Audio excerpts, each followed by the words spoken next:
Okay, we're going to have a look now at doing some gradient washes, just real simple exercise here. And what I've got is just a practice piece of watercolor paper, and I've drawn up two little shapes here. And we're going to treat these as little landscapes. So I'll run a horizon line through about the third mark there, because we don't want to bring our sky over there. That's where the land component's going to be.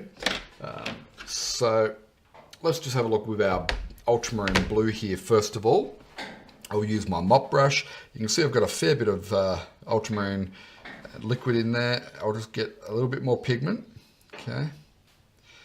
And we'll start at the top. Top's going to be our darkest part, and we'll just run a bead of it across like so. And then I'll just take some of that paint out, get a little bit of water, okay? And continue that bead down with the next line, okay? And see how it's beading up? That's important with watercolor painting. We want to try and create that bead if we can, and then learn how to control it, okay?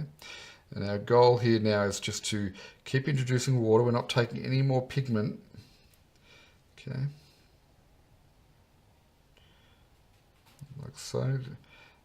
And pull some of that paint out there now. And just using the bead now, I can just bring that, and I'll just run it to the horizon line.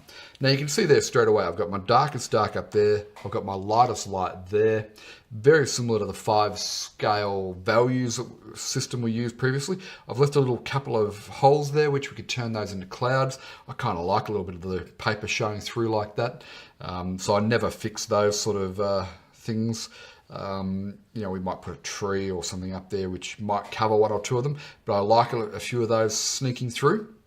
But the important thing is we've got our darkest dark and our lightest light here, and it's a transition through that process. So that's what we want to aim for. So have a go at that one.